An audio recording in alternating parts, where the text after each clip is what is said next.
Welcome back to another exciting chess game, ladies and gentlemen. This one was played between Magnus Carlsen, who was playing as white, and his opponent, Dutch Grandmaster Sipke Ernst, playing as black. Game was played at 2024, so a game from young Magnus Carlsen's career, and it was played at tournament Wijk in Netherlands. And what is so interesting about this game is that Magnus Carlsen shows a prime example how you should play against standard variation of Caro-Kann. A really interesting game, so without further ado, we will go straight into it. So Magnus opened the game with e4, we have c6 for his opponent, we have d4, and black replies with d5.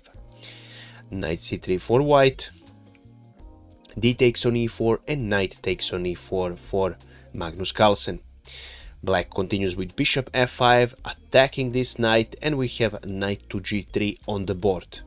Black now goes with bishop g6, and we have h4 on the board. White's idea is to push h5 and then try and trap this bishop. Of course, black knows this and he plays h6, all standard moves.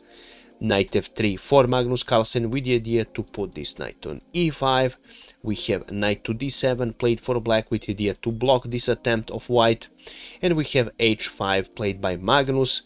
Bishop retreats and we have bishop d3. Right now Magnus offers this trade. Black accepts this trade. We have bishop picking up on d3, queen picks up on d3, and e6 was played for black. White continues with bishop f4, and right now we have knight g to f6 played for black. We have a long castle for Magnus, and bishop e7 was played for black, so it looks like this game is going to be one of those games where white is attacking on the king side and black is attacking on the queen side because we have opposite castles on the board. Knight e4 was played for Magnus with the idea to trade for this knight, and we have queen a5 now played for black. Black is now threatening this pawn on a2. Magnus now plays king b1, which is a good move not only because it defends this pawn, but also this king is going to safety from this nasty c-file that can later become really dangerous when the rook comes there. We have castle for black, and right now Magnus trades this knight. Knight picks up on f6, knight picks up on f6, and knight d5 was played for white, so Magnus centralizes this knight.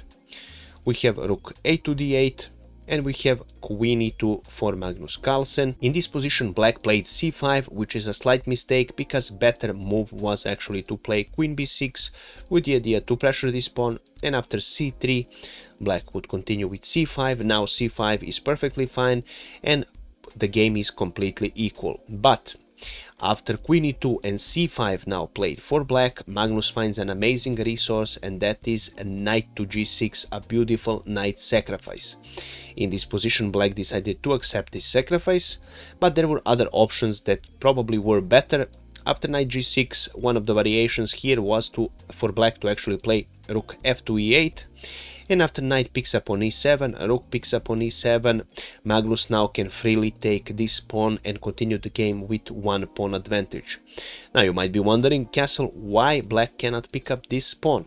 Well, firstly, if you pick up with your queen, then you simply leave your rook hanging here, so this is not good. But after d takes on c5, even if you decide to trade your rooks, you still cannot pick up this pawn because bishop d6 is a double attack. Now there was another way to continue this game, of course, which was actually to play after d takes on c5 for black to play knight to d5, then the game would continue with bishop d6 and rook e to d7 with a good game for Magnus and a slight advantage, of course. White is a pawn up. So these were just some variations that could have transpired. Of course, we had knight to g6 and f takes on g6 on the board. Magnus continues with queen picking up on e6, check. And after king goes on h8, actually the right move, Magnus finds it, and that is h takes on g6, so not picking up this bishop immediately.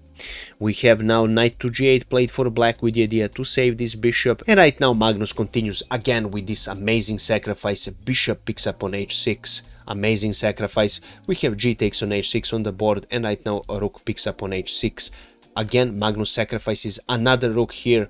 Knight picks up on h6, and we have queen picking up on e7 here with a checkmate threat on h7. That is the reason why black has to give one of his pieces to defend, and he decided to play knight to f7. Magnus continued with g picking up on f7, and right now rook h1 is a serious threat. That is the reason that black played king to g7.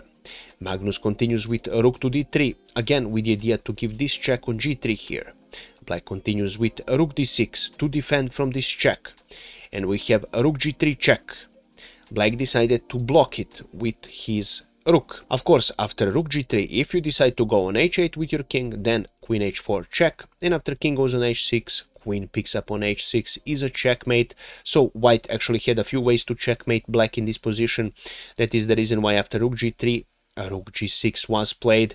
Magnus continues with queen e5 check. In the game, king picks up on f7 was played. Magnus continues with queen f5 check. In the game, rook f6 was played. But just to show you that after queen f5, if you decide to move your king, then Magnus has this move. Firstly, rook e3 with the idea to give check and also protect your e1 square from the checkmate of black. King goes on d8. Queen picks up on f8 with a check, king goes on c7, queen f7 check, and black would lose another rook, and this is game over because this square is protected.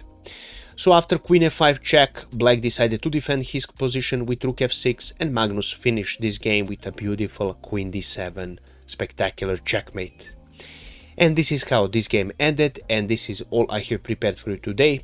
If you enjoyed this game, please make sure to leave a comment, like and share this video with other people who enjoy playing chess, because word of mouth referrals like this really help my channel grow, guys, and I really couldn't do it without your help. If you wish to support my channel some other way, you can do that by donating directly to my PayPal. I will leave the link in the description of this video. Each and every new donator will be listed in my new videos, as you can see right now on the screen. You can also become a channel member and support me that way. And as always, feel free to comment about this chess game. Let me know your thoughts about it. Let me know, have I missed something in the analysis? Did you enjoy it? Do you enjoy watching Magnus Carlsen earlier games from his early and young chess career? And if you wish to share anything else you might want, feel free to do so. I always enjoy reading your comments, guys. Thank you so much for watching one more time, and I wish you a pleasant day.